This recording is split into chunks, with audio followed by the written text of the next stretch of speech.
के हिसाब से ही साइट पे इंस्टॉलेशन होना चाहिए। कई बार क्या होता है कि एसआईपी में गलत साइट बन के आ जाती है और हम लोग वैसे ही इंस्टॉल करवा देते हैं। इस चीज़ का हमें थोड़ा ध्यान रखना है। JEE SSC has made all provision at points at detail in parachute. ठीक, तो machine has been properly cleaned and lubricated in accordance with manufacturer's उसका बिल instruction. कहाँ ओरिजिनल लिखा था ओरिजिनल ही तो देना है ये कौन ये तो मेरे लिए रखा है मैंने ये क्या कहते हैं बाबूजी बिल का बिल बोल देते हैं ना इसके लिए तो मेरे लिए रखा है। दो पाइप आए क्या नहीं दो भाग में लिया बिल उन्होंने 900 रुपये की पाइप है ना। Machine shall be installed so that that it is clear of all infringements. मतलब इसमें infringement में नहीं आना चाहिए। ऐसा ना हो कि कोई हम लोग सेट करने के लिए कोई एक्स्ट्रा वॉशर अंदर फंसा दे और मशीन ऊंची कर दें या पीछे की साइड करते हैं या रेल के साइड में करते हैं तो उसकी वजह से इंफ्रिंजमेंट में आ जाए मशीन। इस चीज़ का हमें ध्यान रखना। जो प्रॉपर स्टैंडर्ड कनेक्शन है उसी के साथ हमें फिटिंग करनी। और जब होल्स करते हैं हम लोग गेज टाइप प्लेट में टंग रेल में तो हमें इस चीज़ का ध्यान रखना है कि वो चीज़ प्रॉपर एज पर ड्राइंग हो या एक्चुअली एज पर ड्राइंग तो बहुत सारी चीज़ें नहीं हो पाती है लेकिन जो साइट कंडीशन है उस हिसाब से इस तरह से हो कि इंफ्रिंजमेंट में ना आए पॉइंट।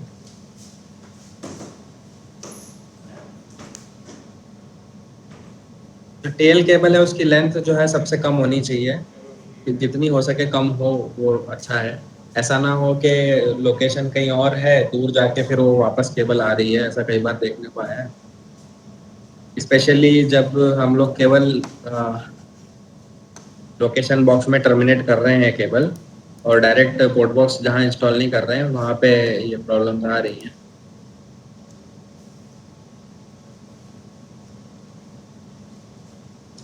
टैंक हैंडल्स प्रोवाइड करना है, एक्सेस गैप जो है वो प्लग करना है हमें पॉइंट मशीन में।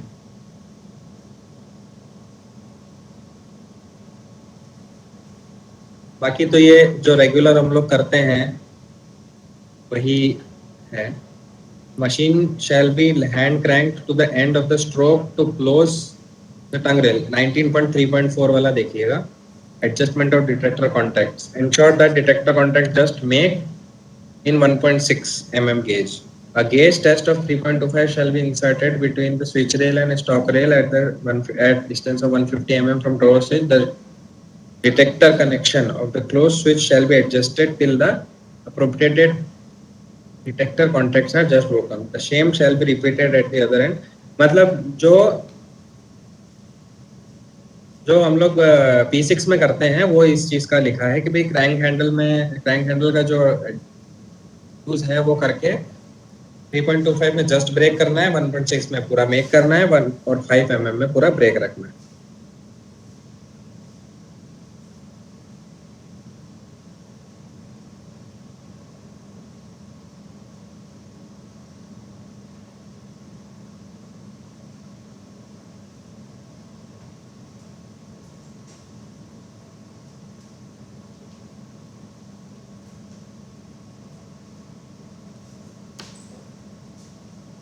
Commissioning of relay interlocking on completion of outdoor signaling works as per chapter 19 and relay interlocking work as per chapter number 21 system integrity test shall be done as per para 19.8.8 before commissioning। अब ये para अपन देख लेते हैं 19.8.8 para देख लेते हैं। System integrity testing.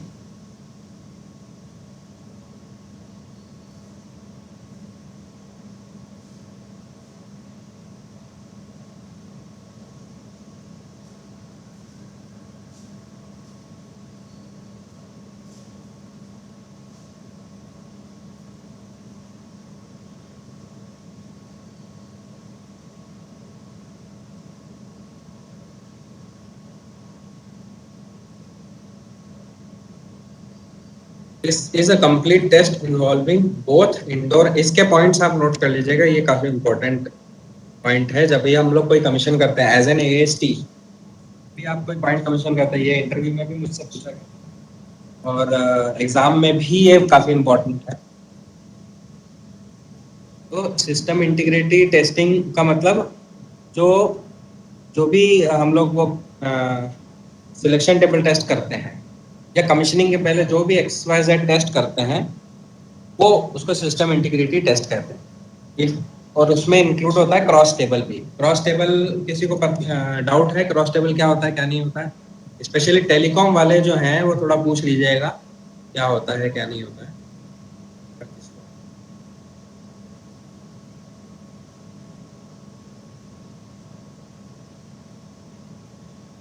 After the individual tests mentioned in previous paras for outdoor equipment and testing carried out, the signaling installation as a whole must be tested with detailed operational, functional and safety test as per approved control table. पहले तो हमें ये test करना है कि सारे बाहर के इक्विपमेंट है वो चालू हो गए कि नहीं हो गए। सबसे पहले ये चेक करेंगे कि जो भी सिग्नल है, ट्रैक सर्किट है, पॉइंट है, ये सब प्रॉपर्ली चालू हो गए कि नहीं हो गए। वो करने के बाद हमें सिलेक्शन टेबल और क्रॉस टेबल टेस्ट करना है और एज पर SIP वो मैच कर रहा है कि नहीं कर रहा है ये हमें टेस्ट करना है SIP और सिलेक्शन टेबल के हिसाब से। These tests shall be planned carefully with men, material, tools, public address system, walkie-talkie sets, transport vehicles and other logistics. In a working installation, non-interlocking or disconnection duration shall be reasonable and commensurate with yard complexity. तो ये है कि ऐसा नहीं हो कि NI हम लोग 48 घंटे 52 घंटे और ऐसे छोटे छोटे यार्ड्स के लिए भी हम लोग लंबा लंबा डिस्कनेक्शन और NI ले लें। जो रीजनेबल होना चाहिए और ये ऑपरेटिंग डिपार्टमेंट के साथ कंसल्ट करके हमें डिसाइड करना है कितना हमें होना है, कितना NI और डिस्कनेक्शन चाहिए। सफिशिएंट स्टाफ, ये C वाला पॉइंट ये है कि सफिशिएंट स्टाफ और टूल्स और जो फैसिलिटीज होनी चाहिए इंस्टॉलेशन के लिए वो हमारे पास होनी चाहिए। Complete system integrity testing shall be initiated only after the field functions are connected to the relay room. मतलब एक बार सारे गियर्स अंदर आ गए हैं उसी के बाद हमें सेट करना चाहिए। सिस्टम इंटीग्रिटी टेस्ट जब कभी कोई फंक्शन करते हैं तो उसमें ये है कि सेट जब हम कर रहे हैं तो ये चीज़ हमें ध्यान रखनी है कि सारे गियर्स आ चुके हैं। हालांकि कई बार हम लोग पहले भी करते हैं, सिमुलेशन पे भी करते हैं, परंतु बेस्ट ये है कि साइड से सारे गियर अंदर रिले रूम में हम लोग कनेक्ट कर दें, उसके बाद ये चीज़ करें। Complete test shall be carried out against approved selection table, control chart. Checks against signaling plans for main signal routes and a few spot checks of the remaining route shall be carried out.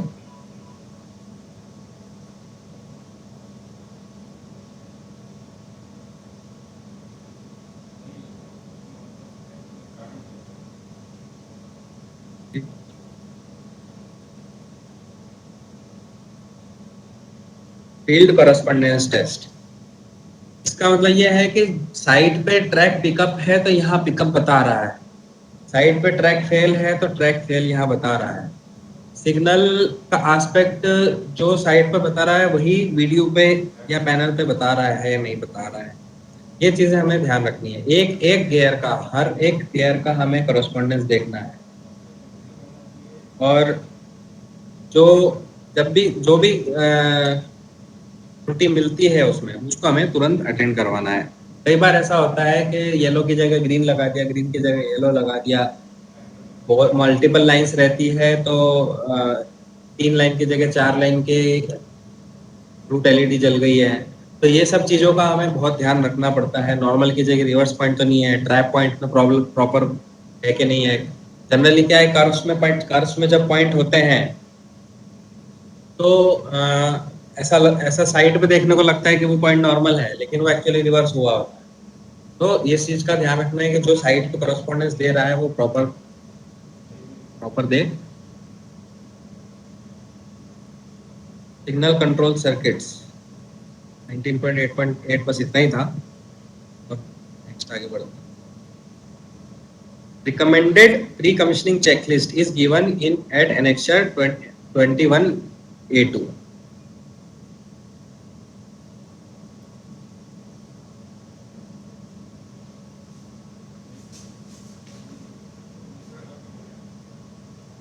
ये pre commissioning checklist है annexure 21A2। इसका भी आप number annexure का note कर लें।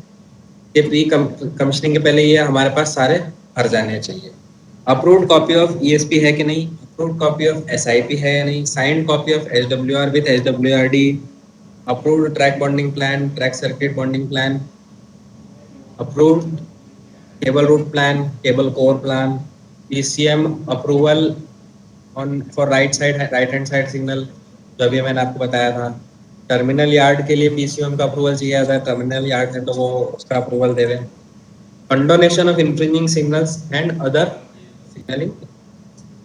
Condonation of infringing signals मतलब इसका रेफरेंस आपको मैं दूंगा थोड़ा आगे 25 केवी का जब हम लोग डिस्कस करेंगे। टीआरएस ईसीएसटी सैंक्शन अगर है, उसमें जो भी अप्रूवल है वो होने चाहिए, टीएसए अप्रूवल होना चाहिए।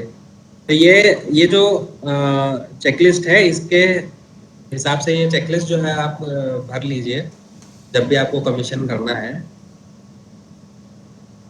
ये काफी अच्छी चेकलिस्ट बनाई है जिससे हमको पता चल जाता है कि कंस्ट्रक्शन ने या यहाँ पे अगर कोई कंस्ट्रक्शन वाला है तो वो भी उसके लिए यूजफुल है कि भाई जो एज पर स्टैंडर्ड है, एज पर एसईएम है, वो चीज पूरी हुई है कि नहीं हुई।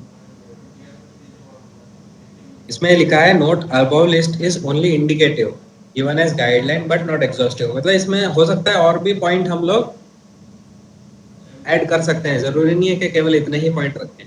और भी आपको कुछ लगता है तो आप और भी पॉइंट इस चेकलिस्ट में डाल के ये कर सकते हैं।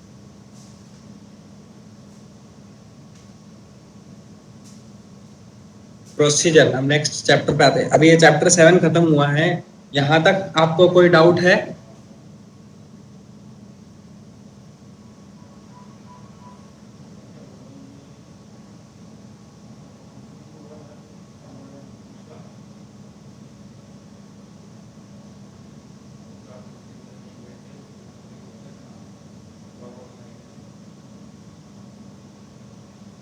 एक सेकंड रुकिएगा।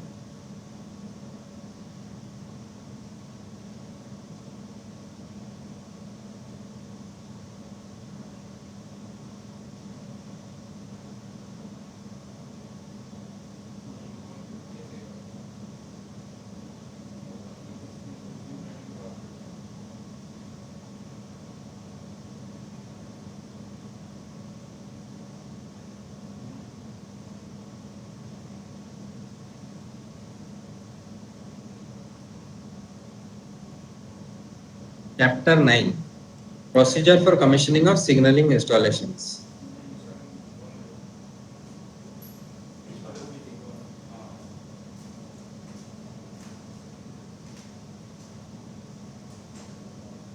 जनरल इंस्ट्रक्शंस है ये। Safety of travelling public is ensured by rules laid down in Indian railway act, general rules and subsidiary rules for all open line railways.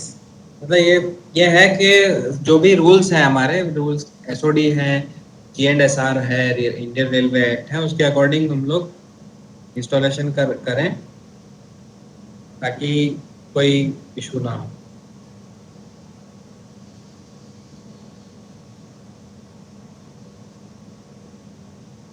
Second है notification to railway officials before opening of works.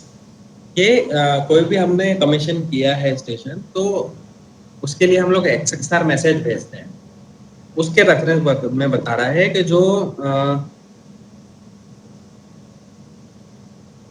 जो काम हमने किया है,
sorry एक call आ गया था तो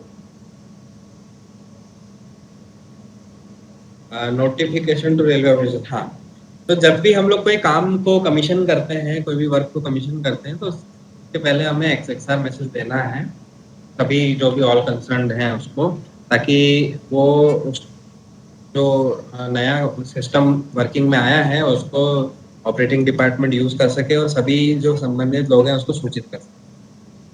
Approved plans, drawings, and specification. All work shall be carried out strictly in accordance with approved plans, standard drawings, and specifications, and should conform to the provisions of this manual where such as applicable. Deviations, if any, shall have the prior approval of the principal, chief, signal, and telecom.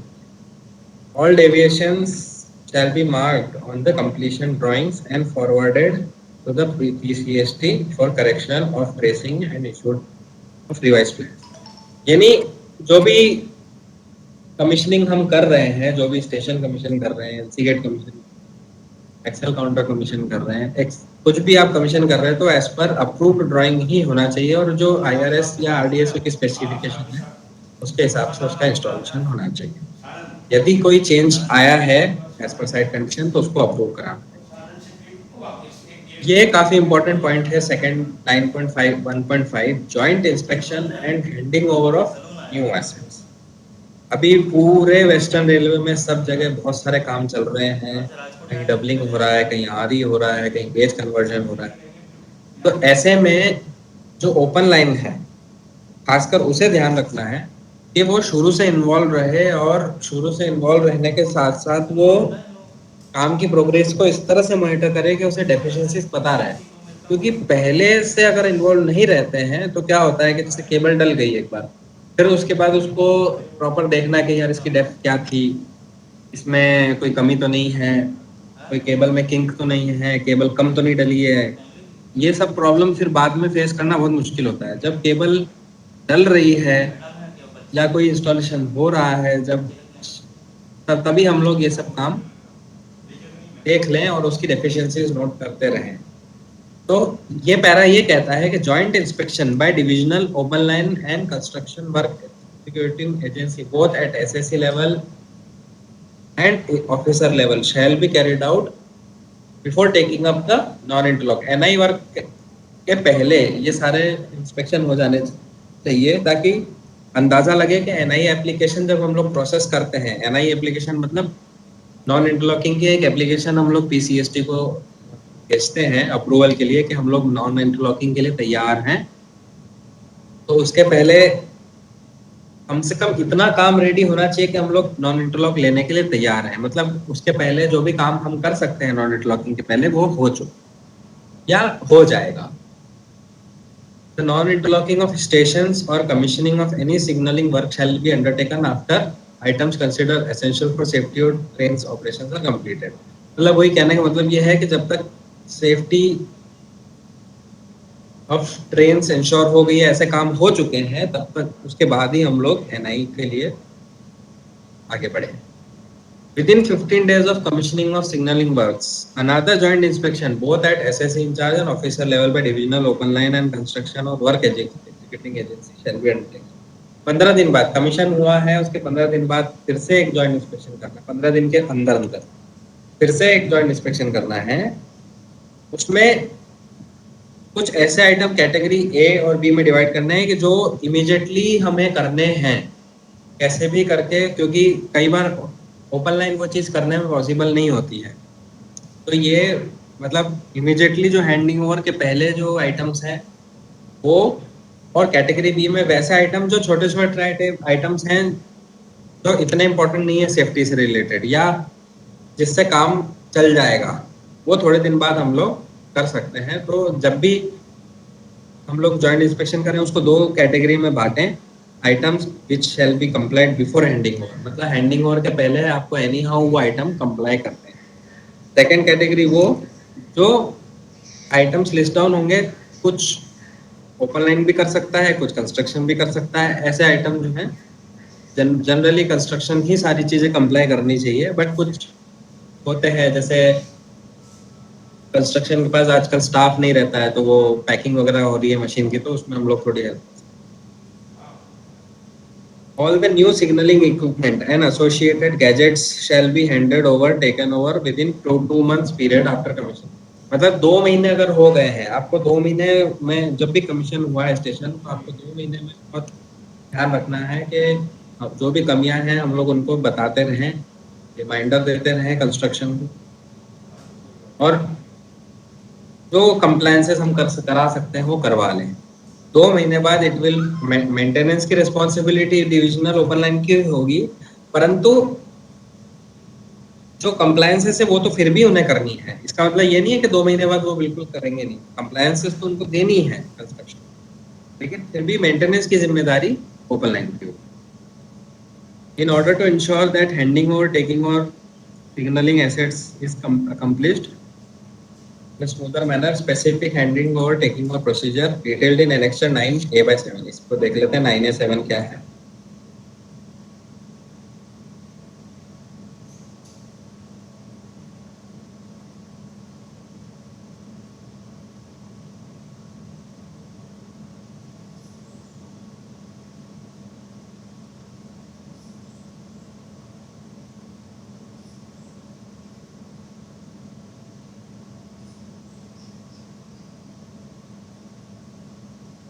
ये handing और taking over की list है।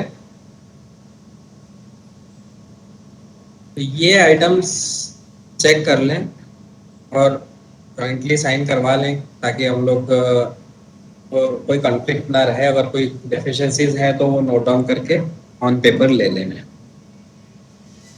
9A/7 reference आप लिख लीजिए, उसको देख लीजिएगा डिटेल में। Procedure for commissioning of signalling when works requiring notice to and sanction. हाँ, अब इसमें हम लोग डिस्कस करेंगे कि सीआरएस सैंक्शन के लिए कौन से वर्क्स के लिए हमको सीआरएस सैंक्शन लेना है। तो एडिशन और एक्सटेंशन और alteration of existing block signalling and interlocking installations, ऐसे वर्क जिसमें ब्लॉक सिग्नलिंग चेंज हो रही है, type of block working change हो रही है, टाइप ऑफ सिग्नलिंग चेंज हो रही है, पीआई से ईआई हो रहा है, ईआई से आरआरआई हो रहा है, या एब्सोल्यूट ब्लॉक वर्किंग से ऑटोमेटिक ब्लॉक हो रहा है, या एज या इंटरलॉकिंग का इंस्टॉलेशन चेंज हो रहा है, एडिशनल लूप लाइन आ रहा है, या कोई साइडिंग आ रहा है। ऐसे कामों में हमें सीआरएस लेना आवश्यक, सीआरएस सैंक्शन लेना आवश्यक है। Change in block signalling and interlocking scheme, इसका मतलब ये है कि आप ब्लॉक की टाइप चेंज कर रहे हैं। जैसे टोकनलेस ब्लॉक से टोकन ब्लॉक से टोकनलेस में जा रहे हैं, तो डायडो से टोकनलेस में जा रहे हैं, डायडो भी टोकनलेस ही है, तो टोकनलेस से बीपीएससी में जा रहे हैं। तो जो टाइप ऑफ ब्लॉक वर्किंग अगर चेंज होती है तो आपको सीआरएस सैंक्शन लेना पड़ता है। या इंटरलॉकिंग की कोई स्कीम चेंज हो रही है, जैसे PI to RRI, RRI to EI, या इस टाइप से कोई चेंज हो रहा है, तो हमको लेना जरूरी है। न्यू स्टेशन टेम्पररी और परमानेंट, चाहे टेम्पररी स्टेशन हो या परमानेंट स्टेशन हो, उसके लिए हमें सीआरएस सैंक्शन लेना जरूरी है। Interlocking of level crossing gate, catch siding and slip siding. जो ऑलरेडी इंटरलॉक गेट हैं, जो ट्रैफिक गेट तो वैसे ही ऑलरेडी इंटरलॉक रहते हैं, लेकिन जो ओएसएल गेट्स हैं, आउटसाइड स्टेशन लिमिट के, वो गेट्स को अगर हमें इंटरलॉक करना है तो ये लेना जरूरी है CRS sanction. Closing of manned level crossing get after approval of district administration obtained by engineer. मतलब अगर कोई ओएसएल गेट बंद हो रहा है तो उसके लिए भी हम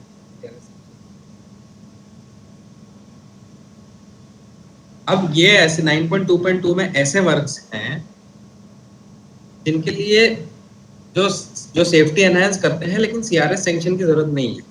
provision of telephone at already manned level crossing gate, telephone अगर प्रोवाइड करना है हमें किसी मैन्ड लेवल क्रॉसिंग गेट पे। अब इसमें ये खास देखना है, already manned level crossing gate, ये आप थोड़ा ध्यान रखिएगा। मैन्ड लेवल क्रॉसिंग पे अगर कर रहे हैं, तो अगर मैनिंग कर रहे हैं तो उसको लेना जरूरी है सीआरएस।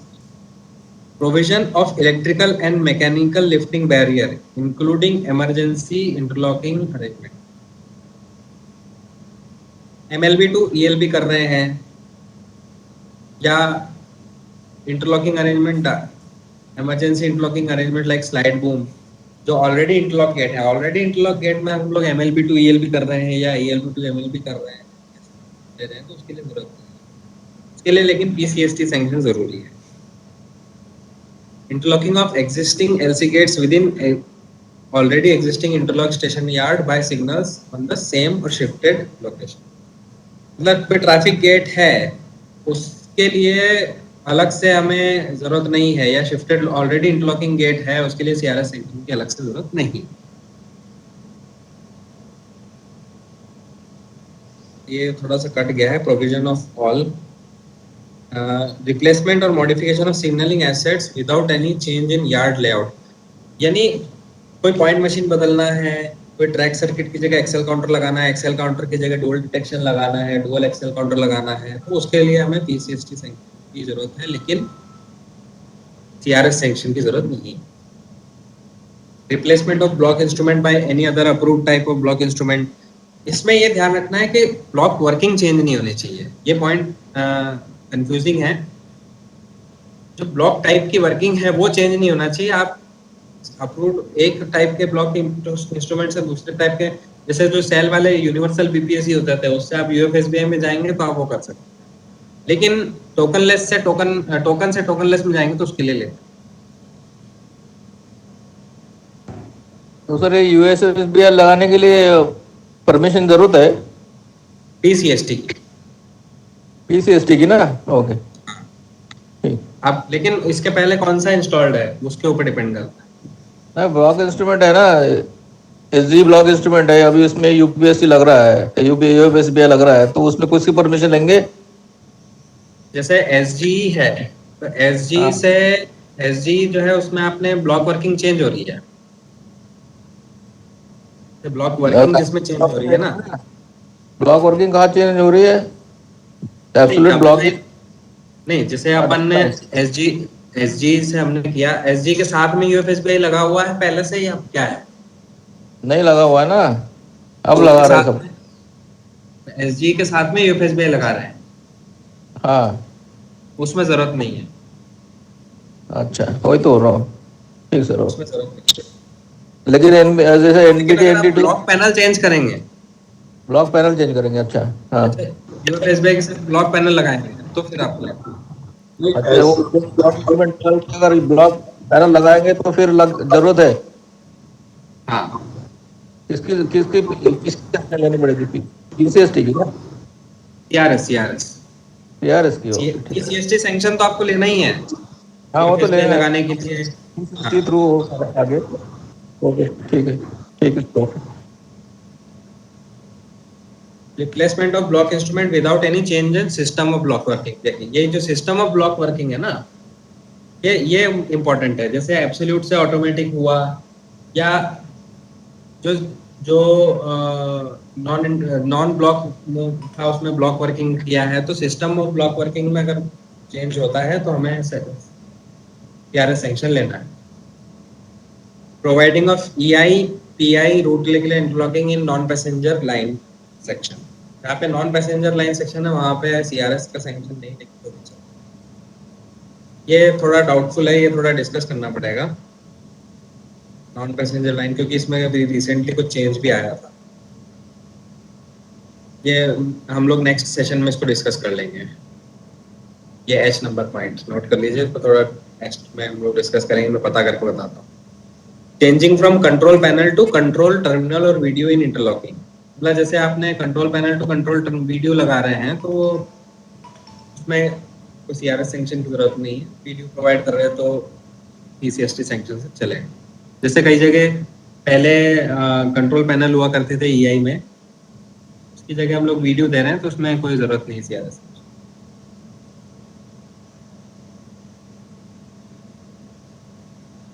इसमें लिखा है personal approval PCST is required as mentioned in para 9.2.2.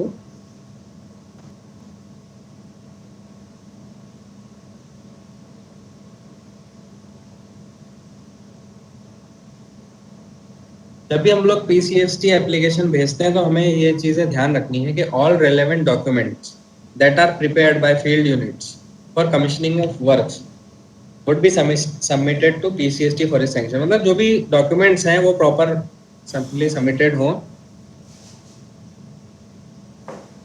जो सीआरएस को हम लोग डॉक्यूमेंट भेजते हैं वो सारे डॉक्यूमेंट्स हमें पीसीएसटी सैंक्शन के लिए भी भेजते हैं। एप्लीकेशन जो है अभी इसमें एप्लीकेशन में चेंज हुआ है। पीसीसी एप्लीकेशन में पहले कुछ और फॉर्मेट था, अभी थोड़ा सिंप्लीफाइड फॉर्मेट हो गया है। तो नया फॉर्मेट आप देख लीजिए, हेडक्वार्टर ने नया फॉर्मेट भी चालू कर दिया है। ये जो एग्नेस्चर 9A8 है और ये चालू कर दिया है A8 और A9। हेडक्वार्टर से कोई है यहाँ पे? मैं देखा था एक हेडक्वार्टर से कोई था।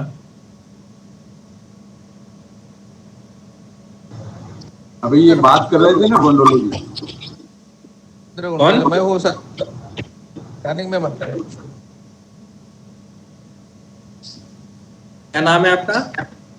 देवेंद्र गुंडोले। क्या नाम है? देवेंद्र। देवेंद्र जी।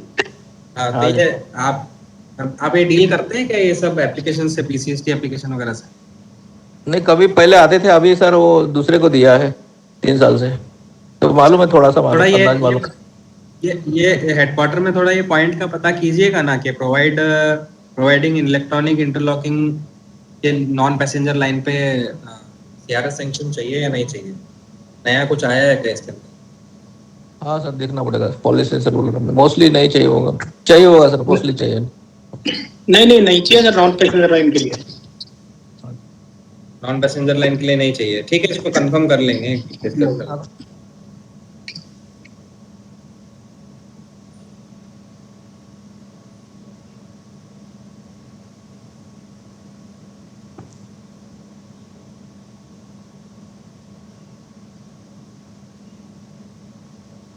जो भी सैंक्शंस पीसीएसटी के मिल रहे हैं उसका रिकॉर्ड प्रॉपर होना चाहिए। ये इंपॉर्टेंट पॉइंट है F number, validity of PCST sanction shall be for a period of 1 year. Revalidation of sanction after 1 year may be considered based on validation. मतलब जो भी सैंक्शन मिला है उसको विद इन 1 ईयर आपको प्लान तो काम को कंप्लीट करना है। तो किसी कारणवश काम नहीं हो पाया है तो उसको रीवैलिडेट करवाना है। एप्लीकेशन टू कमिश्नर ऑफ, हाँ, जो सीआरएस एप्लीकेशन जाती है उसमें क्या क्या होना चाहिए? सबसे पहले तो एप्लीकेशन इन प्रिस्क्राइब्ड फॉर्मेट।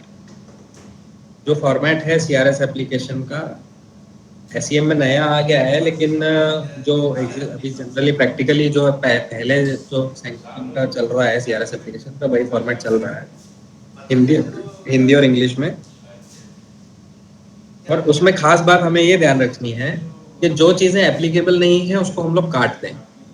जैसे कई बार होता है कि वो खाली पोर्शन हम लोग खाली रख देते हैं, ठीक, तो उसमें ऐसा नहीं हो कि जैसे डेविएशन है कोई डेविएशन का कॉलम है उसके अंदर पीसीएसटी सॉरी सीआरएस एप्लीकेशन में, तो वो कॉलम हम लोग खाली ना छोड़े, उसमें या तो डैश लिखें या NA लिखें।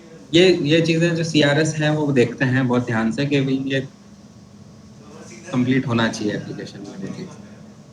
Descriptive note, ESP, SIP, STLT, video diagram, SWRD, SWR correction slip, जो भी है सारे डॉक्यूमेंट जो है लगभग 12 आइटम रहते हैं। अगर हमें EI जनरली हम लोग EI कमीशन करते हैं तो लगभग 12 आइटम रहते हैं जो चीज़ अटैच होती है।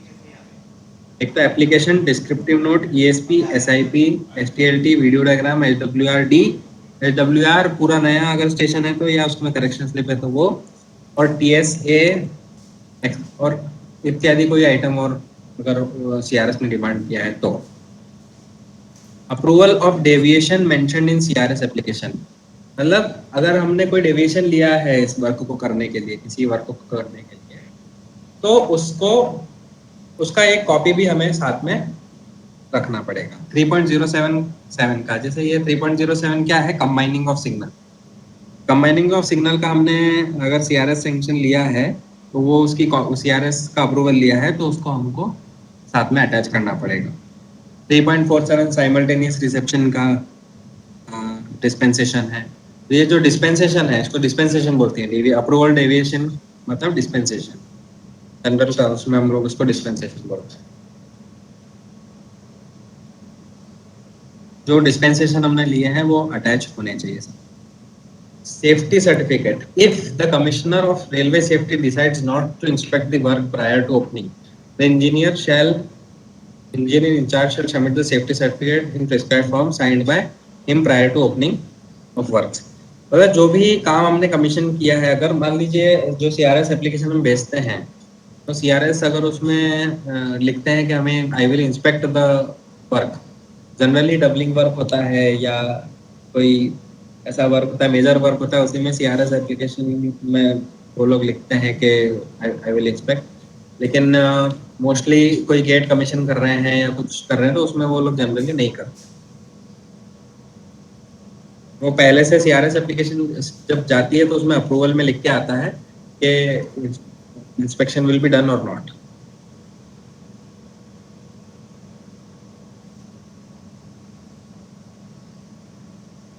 ये यहाँ तक किसी को कोई डाउट?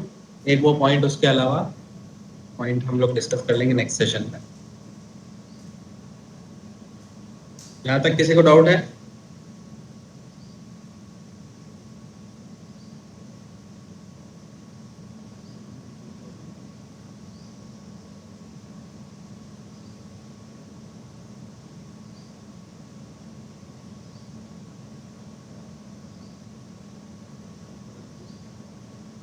अब हम लोग चालू करेंगे requirements of signalling in 25 kV AC electrified area.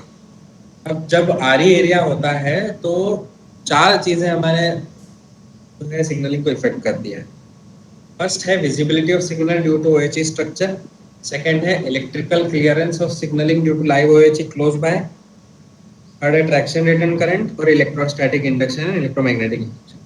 सबसे पहले तो क्या है, मास्ट आते हैं, कैटनरी आती है, उससे जुड़े हुए पोर्टल आते हैं, तो उसकी वजह से हमारी जो विजिबिलिटी है सिग्नल की वो इफेक्ट हो सकती है। तो वो कैसे हम लोग करेंगे आगे देखते हैं, उसको कैसे डील करते हैं।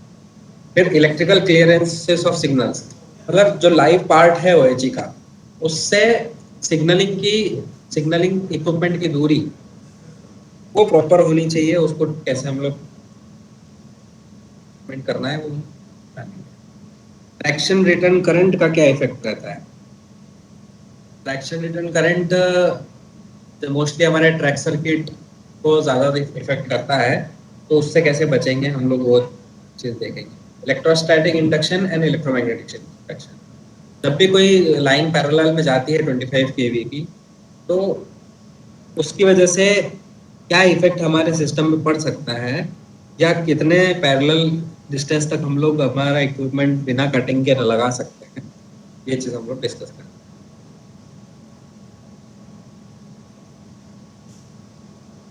सबसे पहले signal structures in RE area.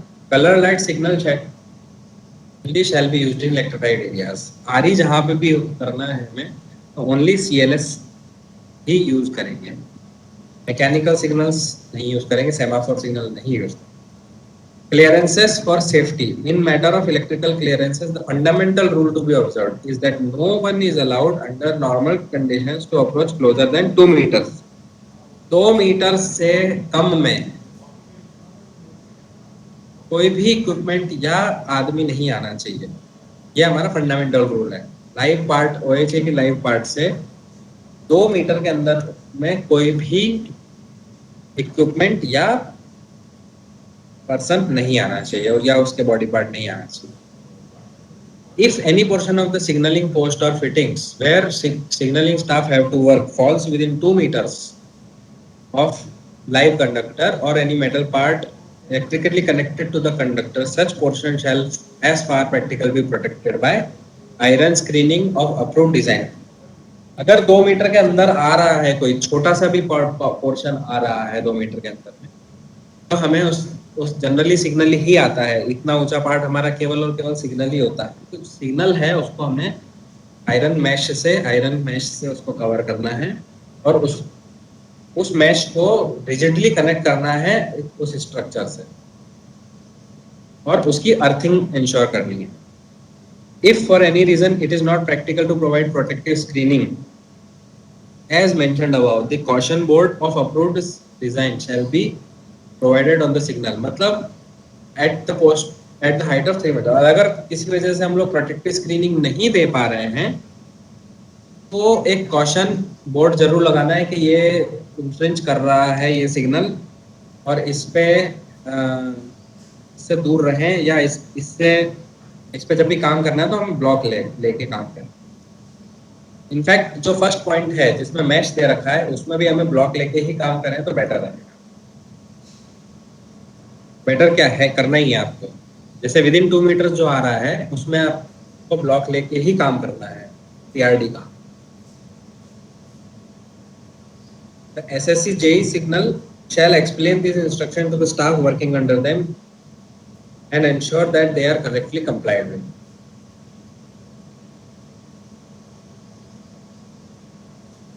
Location of signals in RE area. अब इसमें AC ट्रैक्शन मैनुअल में हमें दे रखा है कि किस लोकेशन पे किस तरह से सिग्नल हमारे होने चाहिए, कितनी दूरी पर होने चाहिए. तो ये उसका रेफरेंस दे रखा है तो आप उसको रेफरेंस को देखकर ही सिग्नलिंग इंस्टॉलेशन करें. No portion or post or fittings of color light signal shall infringe with the schedule of dimensions on center line of the nearest. अब होता क्या है कि कई बार विजिबिलिटी फिट करने के लिए या इंफ्रिंजमेंट से बचने के लिए या OH से बचने के लिए सिग्नल को इस तरह से करना पड़ता है कि नियरेस्ट ट्रैक से वो उसकी जो शेड्यूल ऑफ डायमेंशन है वो इंफ्रिंज कर जाए. ऐसा नहीं करना है. जहां तक हो सके हमें signal of schedule of dimension बिल्कुल भी इंफ्रिंज.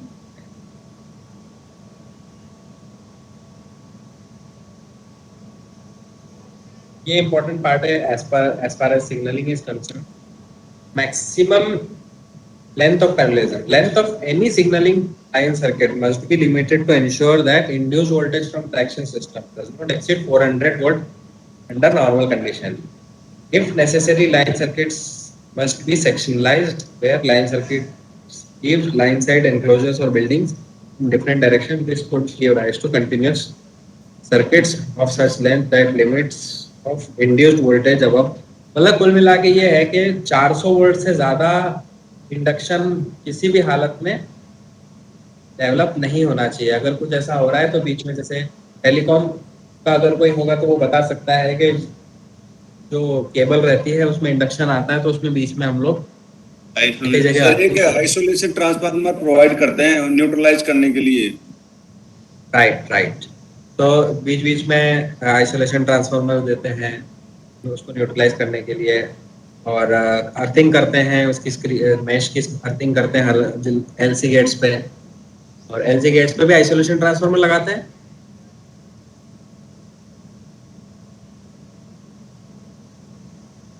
है कोई टेलीकॉम वाला?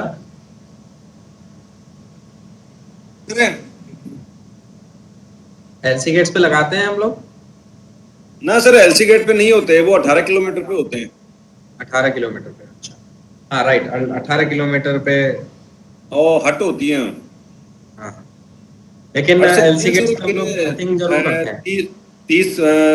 35 से 40 किलोमीटर पे रिपीटर्स होते हैं सर. 40 ऐसे करके हाँ वो रिपीटर होते हैं. सॉरी लेकिन वो तो 4 क्वाड वगैरह में होते हैं ना. हाँ जी सर.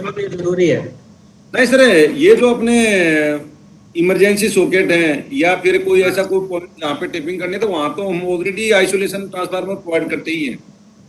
हाँ वो तो रहेगा ही. हर किलोमीटर पे करते हैं जो बैलेंसिंग करते हैं वो तो आरई केबल में करते थे और पेपर क्वाड में करते थे. हाँ कॉर्ड केबल में ऐसा कुछ नहीं है सर. क्वाड केबल में ऐसा नहीं है. क्वाड केबल में अर्थिंग करते हैं फिर भी आइसोलेशन ट्रांसफार्मर हम लोग ब्लॉक के प्रोटेक्शन के लिए लगाते हैं.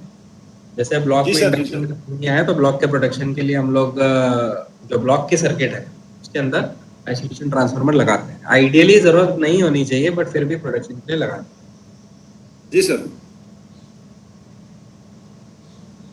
Induced voltage in underground और unscreened cable shall be recognise, मतलब ये स्टैंडर्ड है कि अगर OHE के पैरेलल में कोई अनस्क्रीन केबल चल रही है तो इसमें डबल सिंगल लाइन पे 116 वोल्ट पर किलोमीटर और डबल लाइन पे 95 वोल्ट पर किलोमीटर का वोल्टेज जनरेट होगा, और उस हिसाब से हमें सिस्टम हमारे डिजाइन करने हैं। मतलब हम लोग ये अज्यूम करेंगे कि डबल लाइन में 195 वोल्ट जनरेट हो रहा है पर किलोमीटर और सिंगल लाइन में 116 वोल्ट जनरेट हो रहा है।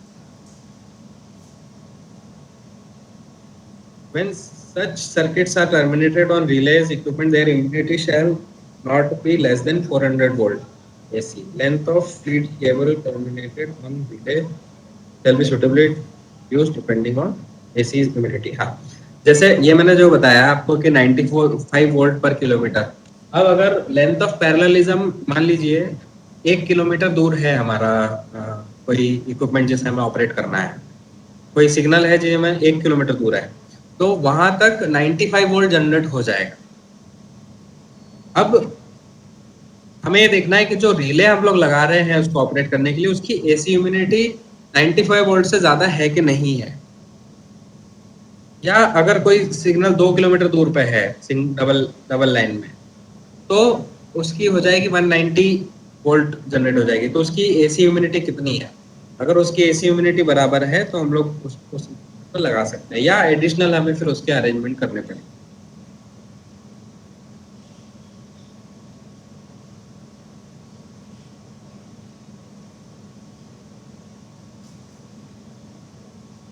ये एक अनस्क्रीन केबल के लिए जो हमें सर्किट का रेस्ट्रिक्शन है वो दे रखा है। जैसे जो QNA1 है, QNA1, QNA1, QNA1K, इसकी इम्यूनिटी एसी इम्यूनिटी है 1000 वोल्ट। अब आप इसमें देखेंगे तो कैलकुलेट करिए आप थोड़ा सा,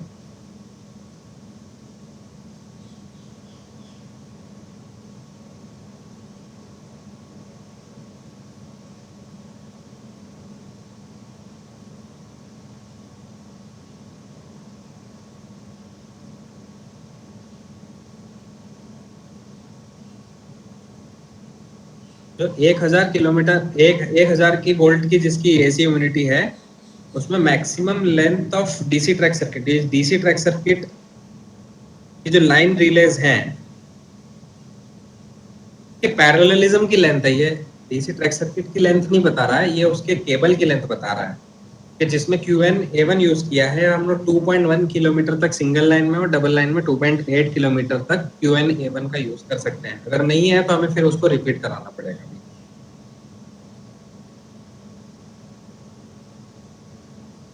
A50 रिलेज का 170 वोल्ट रहता है तो 1 किलोमीटर तक कर सकते हैं। A50 B1, ये जो स्टैंडर्ड टेबल है ये आपको ऐसे में भी मिल जाएगी। जब भी कहीं पे आपको दूरी पे कोई ट्रैक सर्किट आ रहा है तो उसमें हम लोग ये इंश्योर करें कि 2.1 किलोमीटर या डबल लाइन में 2.8, सिंगल लाइन में 2.1 से ज्यादा ना हो, क्योंकि QNA1 लगी होगी तो QNA1 में 2.1 किलोमीटर से ज्यादा नहीं होगी सिंगल लाइन में, और डबल लाइन में 2.8।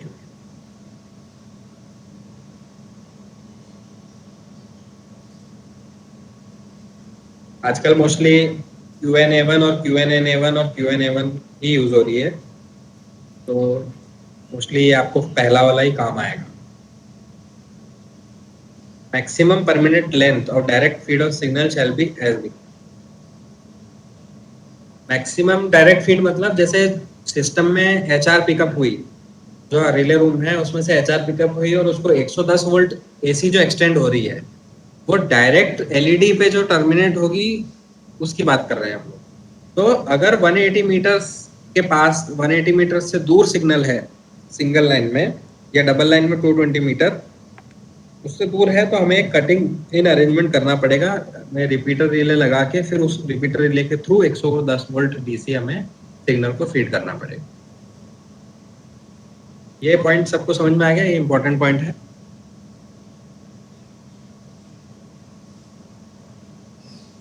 इलेक्ट्रिक पॉइंट मशीन, जो पॉइंट मशीन IRS S24 को कंप्लाई कर रही है, इसमें दो टाइप की मशीन है, एक तो 160 वोल्ट इम्यूनिटी वाली और एक 400 वोल्ट इम्यूनिटी वाली।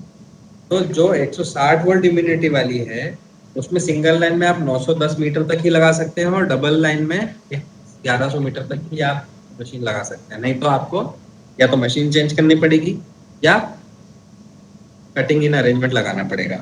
तो जिसकी 400 वोल्ट है उसमें आप 2200 मीटर सिंगल लाइन में और डबल लाइन में 250 मीटर लगा सकते हैं।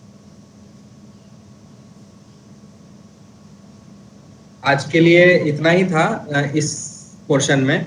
यहाँ तक आपको किसी को डाउट है? एक पोर्शन हमारा बचा है इसमें, इसके IRSEM में नया क्या है, ये वाला पॉइंट नया क्या है मैं आपको IRSEM खोल के बता देता हूँ।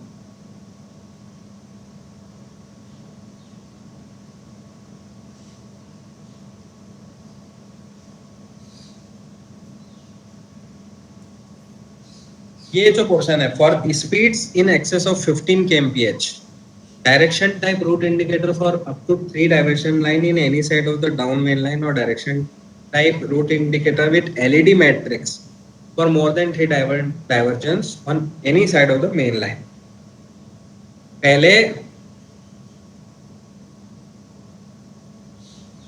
पहले क्या था कि जो हमारे LED type junction type route indicator थे जिसमें LED मैट्रिक्स टाइप, वो केवल 15 kmph से कम के लिए यूज किए, 30 kmph से कम के लिए यूज किए जा सकते थे। जहाँ 30 kmph से ज़्यादा स्पीड है वहाँ पे उसको यूज नहीं कर सकते थे। लेकिन जहाँ पे अभी 15 kmph के ऊपर है तो वहाँ पे LED मैट्रिक्स भी हम लोग यूज कर सकते हैं। ये चीज़ एक नहीं है। Where inter-signal distance between two signals is less than distance required for warning board, the signal in rear shall be either be controlled by the signal in advance or they shall be combined। ये नया नहीं है, लेकिन इसमें पहले confusion होता था कि हम लोगों को कब कंबाइन करना है कब नहीं करना है। तो इसका मतलब ये है कि जब दो सिग्नल की डिस्टेंस अगर 400 मीटर या 600 मीटर से कम है, नहीं वार्निंग बोर्ड क्या होता है, या तो 400 मीटर पे होता है या 600 मीटर पे होता है। अगर फॉलिंग ग्रेडियंट है 1/260 से ज़्यादा का तो वार्निंग बोर्ड 600 मीटर पे लगेगा। ये हम लोग कल डिस्कस करेंगे, मतलब नेक्स्ट सेशन में, कि क्या क्या हमें चेक करना चाहिए ESP SIP में। तो ये पॉइंट उसमें आएगा कि वार्निंग बोर्ड की जो लोकेशन रहती है, अगर वो 400 मीटर है या 600 मीटर है, अगर उससे लेस देन डिस्टेंस अगर आ रही है दो सिग्नल के बीच में तो उसको कंबाइन करेंगे।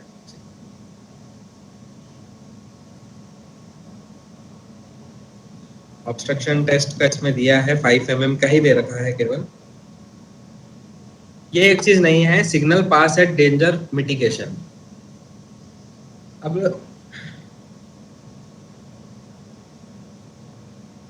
appropriate devices to mitigate adverse effects of train passing at signal at danger, appropriate devices circuit method may be provided as necessary, such as station staff shall set relevant point to unoccupied lines so that after arrival of previous train to provision of station। मतलब ये तो यही रखा है, लेकिन ये जो point है B number, train protection devices, chapter 13 आप देखेंगे SEM का, जो ट्रेन प्रोटेक्शन डिवाइसेस है ये चीज इसमें नहीं आई। पहले ये चीज उसमें नहीं थी। ट्रेन प्रोटेक्शन डिवाइसेस मतलब स्पैड हुआ तो जैसे टीकास आ रहा है हमारा, तो स्पैड होने के बाद टीकास हमें प्रोटेक्ट करता है स्पैड से, या स्पैड होने के बाद वो ब्रेक लगाएगा। ये एक इम्पॉर्टेंट चीज है। व्हेन एम्बेडेड ब्लॉक वर्किंग, जब इसमें ये पॉइंट इसमें देख लीजिए, स्टैंडर्ड ऑफ वर्किंग जो है वो कंसोलिडेटेड हो गई है। पहले इसमें रिवाइज्ड करके था, अब ये स्टैंडर्ड ऑफ इंटरलॉकिंग जो है ये हो गई। ये भी एग्जाम के पॉइंट ऑफ व्यू से बहुत इंपॉर्टेंट है। तो इस टेबल को आप देख लीजिएगा, जो नया स्टैंडर्ड है वही एग्जाम में लिखिएगा, तो ऐसा ना हो कि वो पुराना स्टैंडर्ड आप लिख के हैं। ये जो नया स्टैंडर्ड है उस हिसाब से मैं आपको, अगर आप देखेंगे तो यहाँ से मैकेनिकल इंटरलॉकिंग हटा दिया है स्टैंडर्ड 1। पहले मैकेनिकल इंटरलॉकिंग भी था, मैकेनिकल सब जगह से हटा दिया, मैकेनिकल कहीं पे भी नहीं रखा है। पॉइंट मशीन वगैरह सब जगह पॉइंट मशीन होनी चाहिए, कहीं पे भी मैकेनिकल का सब चीज़ हटा दी। और ये 3 चीज़ें नहीं ऐड की है, mobile train radio, automatic train protection और CTC में डिजायरेबल लिखा है स्टैंडर्ड 2, 3, 4 में। ये टेबल आप थोड़ा स्टडी करिएगा अच्छे से, और नेक्स्ट सेशन में हो सके तो हम इसको डिस्कस कर लेंगे, कोई डाउट। इसमें एक चीज नई आई है, in case of block working is achieve directly through EI, provision of separate block instrument is not required. हालांकि वेस्टर्न रेलवे में अभी ट्रायल पे चल रहा है, SEM ने तो अलाउ कर दिया है, लेकिन अभी हमारे यहाँ पूरा ट्रायल होके वो प्रॉपरली अप्रूव कर सकते हैं, हेडक्वार्टर एग्री करना है इस चीज। ये जो ब्लॉक इंस्ट्रूमेंट है, जो UFSBI है, वो हम लोग जैसे 2 स्टेशन EI है, तो दोनों स्टेशनों पे ब्लॉक इंस्ट्रूमेंट को EI में ही एम्बेडेड किया जाए।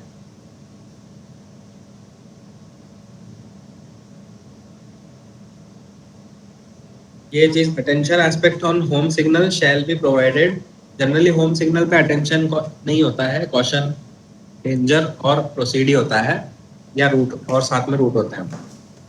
तो जहाँ पे लूप लाइन की स्पीड 30 kmph से ज्यादा है, अभी जैसे आप देखेंगे सब जगह थिक वेब स्विच लग रहे हैं, तो वहाँ पे लूप लाइन की स्पीड जो है 50 kmph कर दी जा रही है, तो उसमें हमें होम सिग्नल में अटेंशन एस्पेक्ट लगाना है। एक वर्क भी निकला है लूप लाइन की स्पीड 50 kmph करने का, सब जगह जोरों शोरों से, स्पेशली जो ट्रंक रूट है वहाँ पे चल रहा है। नहीं, क्या बताया, फिर से बताएं सर, इसको क्या बताया आपने अभी? इसमें यह है कि जो लूप लाइन है, अभी मैक्सिमम लूप लाइन की स्पीड 30 kmph है। हाँ, ठीक है।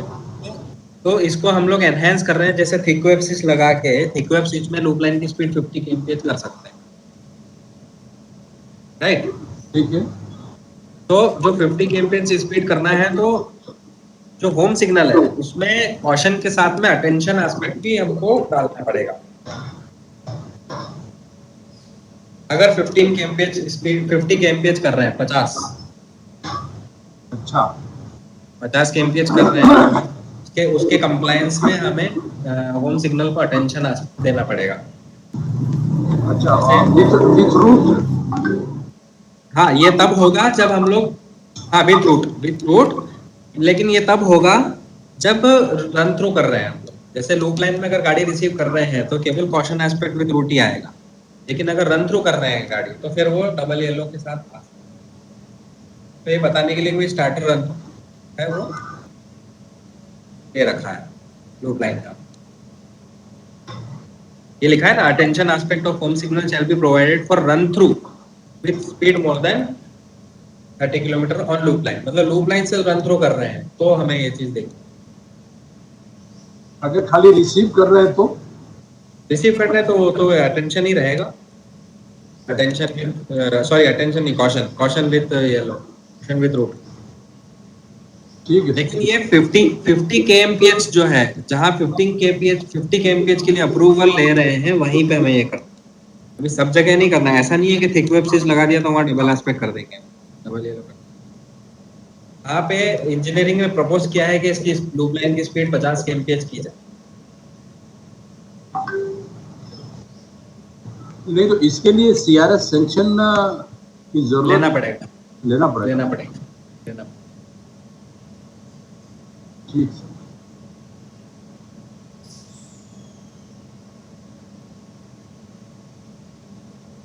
ये remote diagnostic and predictive maintenance system, अब आपको सबको पता ही है कि स्टाफ कम होता जा रहा है धीरे धीरे, और उम्मीद लग नहीं रही है कि स्टाफ अब बढ़ेगा भी। तो ये जो remote diagnostic predictive maintenance system है, इस चैप्टर को आप पढ़ लीजिएगा, मेरी तरफ से ये काफी इंपॉर्टेंट चैप्टर रहेगा। हो सकता है इससे एक आध क्वेश्चन आ भी जाए या इंटरव्यू में आपसे पूछा जाए। Remote diagnostic and predictive maintenance ये है कि एक्चुअली इसमें अभी हम लोग क्या करते हैं कि जाके हर एक सिस्टम पे, जैसे सिग्नल है तो उस पर जाके रीडिंग लेंगे, ट्रैक सर्किट है तो उस पर जाके रीडिंग लेंगे, पॉइंट चल रहा है तो उस पर रीडिंग लेंगे। लेकिन होगा क्या, अभी हम लोग 15 दिन में देखते हैं या 7 दिन में एक बार देखते हैं, इस टाइप से हो रहा है। तो जो 7 दिन का गैप है उस बीच में वो अनमॉनिटर्ड रहता है। तो ये जो सिस्टम्स लगाने वाले की प्रोसेस में है, हमारे यहाँ कुछ लखतर में भी प्रपोज हो चुका है। तो ये जो सिस्टम्स हैं ये क्या करेंगे, कंटिन्यूअसली आपके सिस्टम को मॉनिटर करेंगे। जैसे कोई ट्रैक सर्किट में कोई भी फ्लक्चुएशन आ रहा है तो वो उस चीज़ को मॉनिटर करके कुछ फॉल्ट जनरेट करेगा, या उसके कैरेक्टरिस्टिक्स को उसके कैरेक्टरिस्टिक्स को मॉनिटर करके वो ये प्रेडिक्ट करेगा कि अब आपका गियर फेल हो सकता है। जैसे पॉइंट मशीन में कोई करंट कैरेक्टरिस्टिक्स ऐसी आ रही है जिससे ऑब्स्ट्रक्शन आ रहा है, या पॉइंट स्लो चल रहा है, या करंट ज़्यादा ले रहा है, तो वो आपको वार्निंग देगा कि यार आपका पॉइंट फेल हो सकता है। तो आप उसको प्रेडिक्ट कर सकते हैं फेलियर। मतलब अभी फिलहाल उतनी टेक्नोलॉजी डेवलप नहीं हुई है, लेकिन आने वाले समय में ये काफ़ी इम्पोर्टेंट एस्पेक्ट रहेगा signalling maintenance.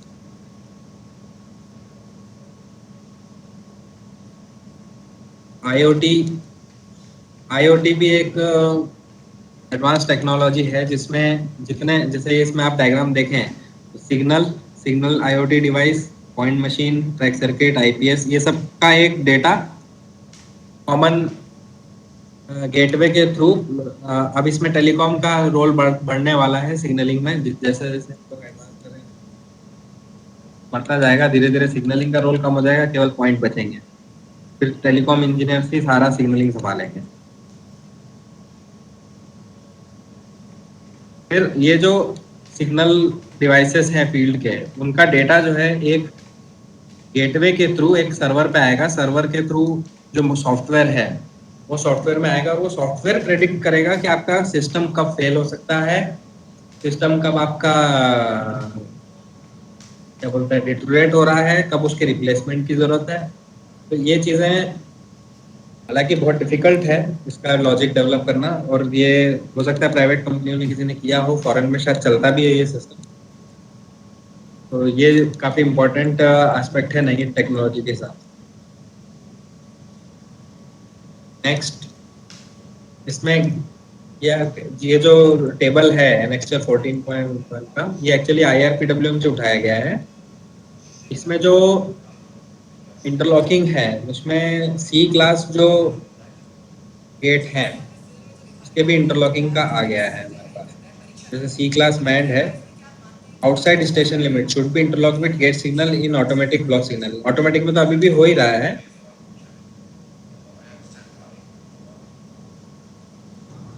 Where sea level crossing is situated outside station limit but in close proximity thereof, the clear distance between the level crossing and outer signal should not be less than the full train time।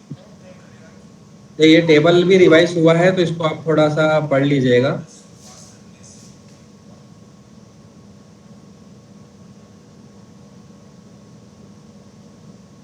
Sir ये दे देना ना, WhatsApp पे क्या? WhatsApp पे दे दीजिएगा। क्या table? हाँ, ये सब जितना भी आप पढ़ा रहे हैं ना, ये IRSEM में है। नहीं, आपने जो अलग से वो बनाए हैं ना सर PPT, नहीं, ये अलग से एक्चुअली अरे आपने जो पीपीटी वगैरह बनाई है सर, ये आप शेयर कर दें, क्योंकि हम टेलीकॉम वालों के पास में ये सब नहीं है मैनुअल वगैरह। हाँ, वो तो मैं शेयर कर देता हूँ सर दूसरा कुछ क्वेश्चन है बैंक हो जैसे 50 क्वेश्चनों के, ताकि इम्पोर्टेंट आपके अकॉर्डिंग हो, ताकि हमको ज्यादा माथा को नहीं करना पड़े सर। ठीक है, मैं किसी एक को कर देता हूँ सर नंबर लिख लीजिए। वो तो STTC से ही आपको मिल जाएगा वैसे। नहीं सर, नंबर लिख लीजिए आप, हमें डायरेक्ट दे दीजिए, हम ग्रुप में डाल दें। क्या मेरा नंबर चाहिए आपको? हाँ, नहीं, मेरा नंबर आप नोट कर लें, हमारे इसी व्हाट्सएप पे आप दे दीजिए। एक काम करिए, आप थोड़ा सा मेरे को कर दीजिएगा, मैसेज कर दीजिएगा। सर आप नंबर बता दीजिए। हाँ, मैं नंबर शेयर कर देता हूँ। हाँ,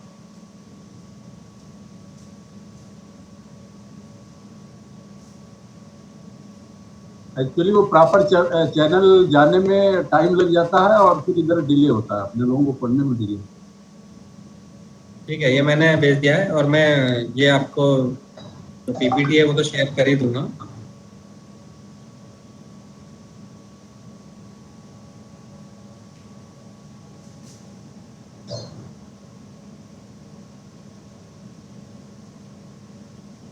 ये एम्बेडेड वर्किंग का एक अलग से इसमें आ गया है कि जो ब्लॉक वर्किंग है हम लोग EI में एम्बेडेड कर सकते हैं। ये इम्पोर्टेंट आइटम है जो नया आ गया है अभी। एक ये IO एक्सचेंज बॉक्सेस भी आ गए हैं, पर इसके बारे में भी ज़्यादा डिटेल में इसमें दे नहीं रखा है।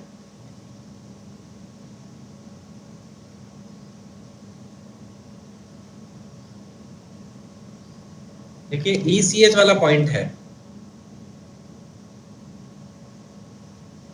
ये पहले SEM में प्रॉपरली मेंशन नहीं था। आप ये वाला F वाला पॉइंट देखेंगे, it must not be possible to release crank handle NX key unless the signal has been put back to on position and concerned route is released. However, in case of failure of interlocking or for any other emergency, that is EI और both control terminal, मतलब सब कुछ shut down हो गया है हमारा, तो एक एक्सट्रीम इमरजेंसी की and self restoring extreme emergency button shall be provided, turning of की along with pressing of emergency extreme emergency button shall restore all signal to on। like extreme emergency चाबी और एक बटन होना चाहिए, इससे कि हम लोग जो क्रैंक हैंडल्स हैं या SM जो है वो क्रैंक हैंडल निकाल सके और ऑपरेशन उसको जैसे करना। हालांकि ये बहुत एक्सट्रीम इमरजेंसी है, ये एक्सट्रीम इमरजेंसी में ही यूज करना है। ये कभी सिचुएशन बहुत रेयर कभी आएगी, तो ये इसका एक प्रोविजन एक्स्ट्रा SEM में दिया गया है। और एक ये टेबल है पैरा नंबर 21.2 1.21, ये टेबल अपग्रेड हुई है। ये टेबल टाइम किस कौन सी चीज का टाइमर कितना सेकंड होना चाहिए ये इसमें मेंशन किया है, ये आप टेबल देख लीजिएगा। बाकी तो नया यही है। बाकी और आपको इस सेशन से रिलेटेड कोई पूछना हो तो बताइए, डेटा तो मैं आपको शेयर कर दूंगा, मैंने चैट में डाल दिया है। और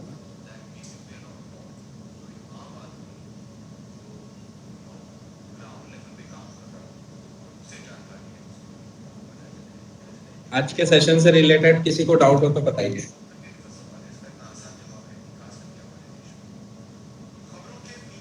या नेक्स्ट सेशन में कुछ आपको सीखना है या कुछ डिस्कस करना है?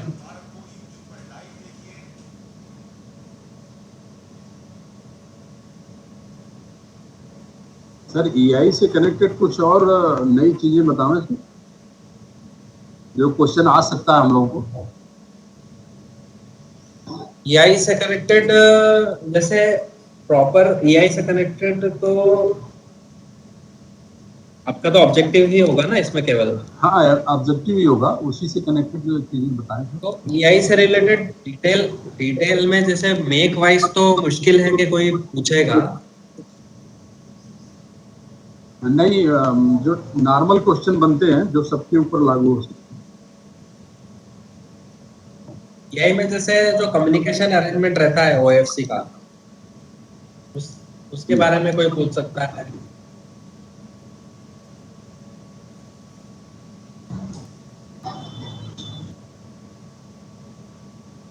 या जैसे EI में बिट लिस्ट रहती है, बिट चार्ट होता है, उसके बारे में कोई पूछ सकता है। जैसे कोई ऐसा क्वेश्चन बना सकता है कि एक 3 एस्पेक्ट सिग्नल है या 4 एस्पेक्ट सिग्नल है, तो उसके इनपुट कितने रहेंगे, आउटपुट कितने रहेंगे EI में। तो इस टाइप से कोई क्वेश्चन पूछा जा सकता है।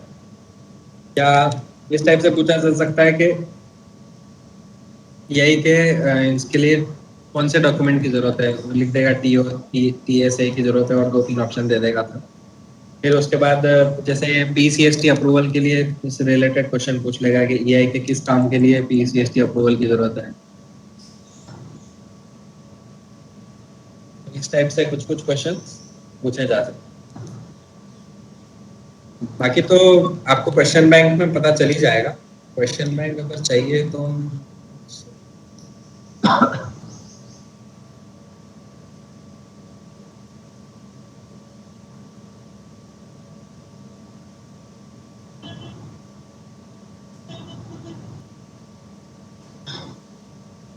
बेस्ट तो ये होगा कि आप वो जो रीसेट का मॉडल है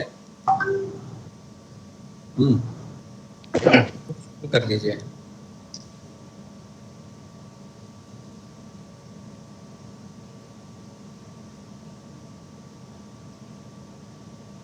रीसेट का जो मॉडल वाला जो प्लेटफॉर्म है उसको यूज करके आप वो अगर सॉल्व कर लेंगे तो मोस्टली आपका जो सिग्नलिंग पार्ट है वो तो हो ही जाएगा।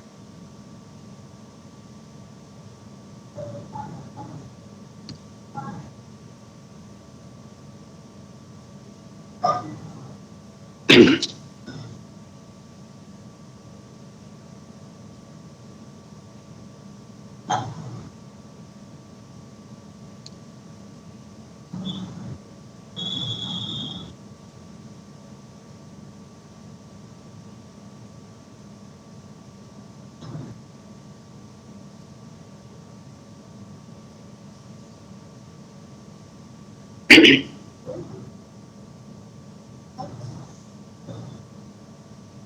एक कंबाइंड क्वेश्चन बैंक है, वो आप मेरे को जो भी है मैसेज करिएगा तो मैं आपको व्हाट्सएप पे शेयर कर दूंगा। सर मैंने मैसेज किया आपको, व्हाट्सएप पे मैसेज किया अपना नंबर। ठीक है, मैं आपको अटैच करता हूँ। आपका शुभ नाम क्या है? एसएन त्यागी नाम है सर। त्यागी जी, आप विजिलेंस में थे क्या? जी जी बिल्कुल बिल्कुल, मैं विजिलेंस में था सर। अहमदाबाद डिवीजन में? नहीं, बड़ौदा डिवीजन में से। बड़ा डिवीजन तो देखा है मैंने ट्रेनिंग के टाइम पे। जी जी जी।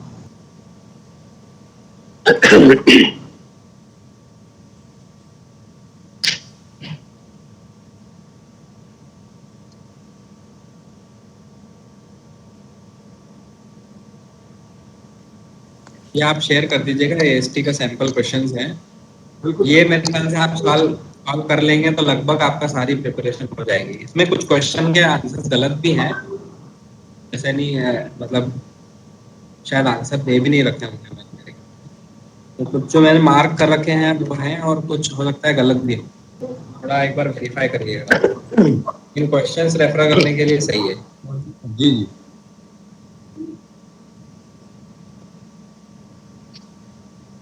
इसमें सिग्नल, टेलीकॉम और मैकेनिकल मतलब लगभग सब जो है वो लगभग सारा चीज इसमें कवर्ड है। अगर आप ये कर लेंगे तो मेरे ख्याल से आपका ऑब्जेक्टिव में तो कोई तकलीफ नहीं आएगी। 573 पेजेस की पीडीएफ है ये, बहुत बड़ा है। इसमें स्टैब्लिशमेंट भी है,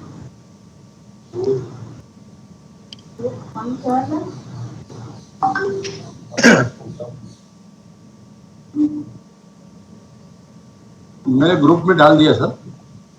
ठीक है।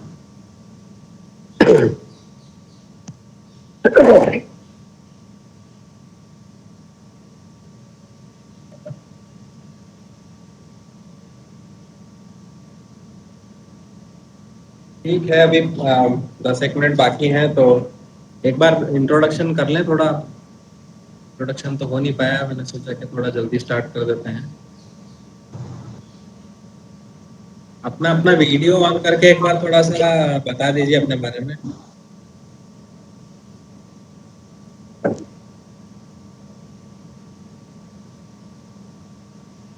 WR headquarter church gate.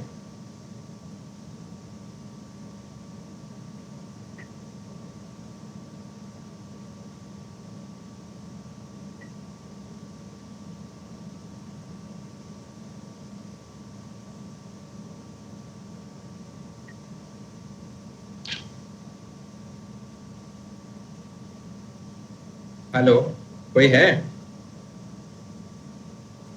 WR headquarter church gate से कोई है?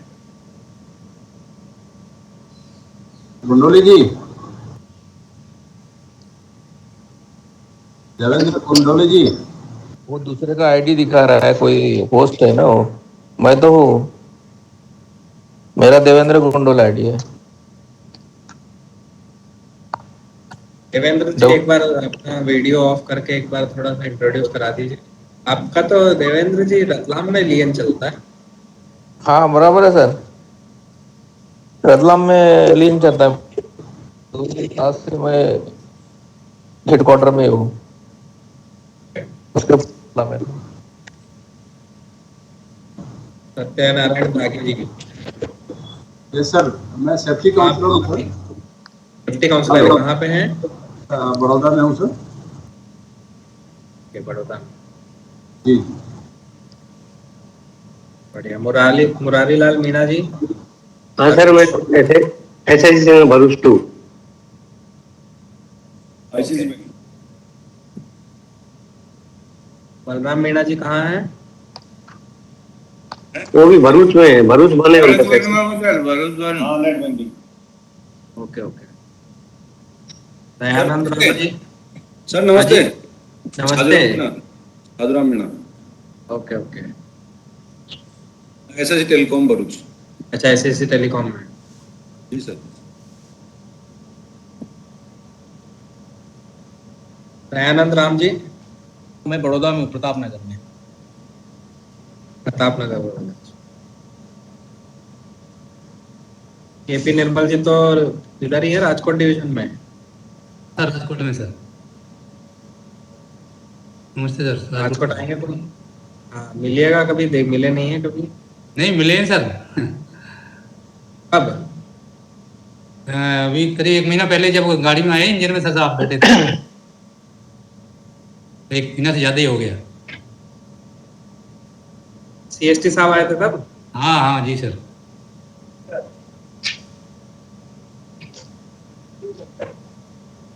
कमलेश भगत जी।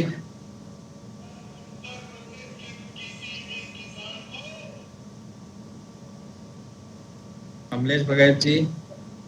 माया प्रकाश। माया प्रकाश जी। सर नमस्कार। कौन बोल रहे हैं? सर माया प्रकाश। अच्छा माया प्रकाश जी, कहाँ हैं आप? Sir SS signal Mumbai Borivali. Borivali में? जी सर। टिपिकल स्टेशन संभाल रहे हैं? सर बड़ा स्टेशन है सर, सबअर्बन का सबसे बड़ा स्टेशन सर। हाँ सबसे बड़ा स्टेशन है। अभी तो वो कुछ लाइन वाइन भी एक्सटेंड हो गई है ना वहाँ पे। हाँ सर। चलिए बढ़िया है, all the best. Thank you sir. और राजेंद्र राठौड़ जी। सर नमस्कार। नमस्कार। आप भी बोरीवली में हैं? मैं भी बोरीवली में हूँ सर। मैं टेलीकॉम साइड से हूँ, मैं केबल देखता हूँ।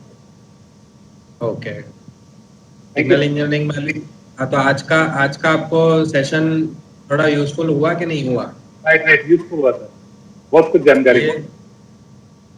सिग्नल इंजीनियरिंग मैनुअल्स मतलब यह है कि लगभग 50% क्वेश्चन सिग्नलिंग इंजीनियरिंग मैनुअल से इधर उधर रिलेटेड ही आते हैं।